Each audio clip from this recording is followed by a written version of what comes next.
তেল ছাড়া জল দিয়ে ওয়াটার পোস্ট রেসিপি কিছু রুলস প্রসেস মেনশন না করলে বানানো অসম্ভব, যার ফলে এটি বানানোর সহজ সরল ট্রিক্স আজকে আপনাদের দেখাবো। জলটিকে মিডিয়াম হিট করে নিয়ে ব্যবহার করে নিচ্ছি খুব অল্প পরিমাণ সল্ট। এই গরম জল কোনো রকম ভাবে যেন ফুটন্ত অবস্থায় না থাকে। ডিমটি ভাঙার সময় ডিমের ভিতরের কুসুম যেন এই রকম গোটা থাকে, কোনো রকম ক্ষত না হয়ে যায়। এবার ডিমটি জলের মধ্যে ছাড়ার সময় গ্যাস সম্পূর্ণভাবে বন্ধ রেখে জলটিকে এইভাবে ঘুরিয়ে নিয়ে ডিমগুলি ছেড়ে দিতে হবে। এইভাবে ঘোরানোর ফলে ওয়াটার পোস্টটি রাউন্ড হয়, সেই সঙ্গে ডিমটি জলের মধ্যে চারদিকে ছড়িয়ে যাওয়ার সম্ভাবনা কম থাকে। মূলত ওয়াটার পোস্ট বানানো অনেকটা সুবিধা হয়ে যায়। এবার গ্যাসটিকে সম্পূর্ণ স্লো করে এইভাবে আস্তে আস্তে করে জলটিকে এইভাবে ফুটিয়ে নিয়ে 1.5 থেকে 2 মিনিট টাইম দিয়ে ডিমটিকে বয়েল করে নিতে হবে।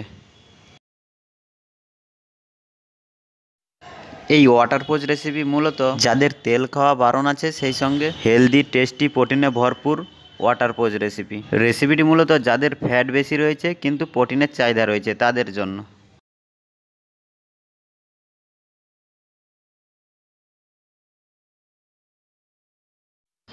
পোস্টটিকে টেস্টি করে গ্রহণ করার জন্য যে সমস্ত মশলাগুলি ব্যবহার করা হয়ে থাকে তা হচ্ছে পরিমাণ মতো সল্ট, ব্ল্যাক পেপার, জিরা পাউডার।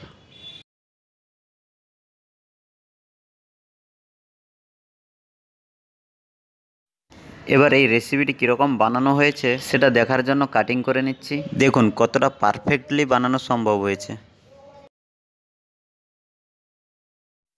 এই রকম হেলদি টেস্টি নতুন নতুন রেসিপি দেখতে হলে চ্যানেলটিকে সাবস্ক্রাইব করে রাখবেন।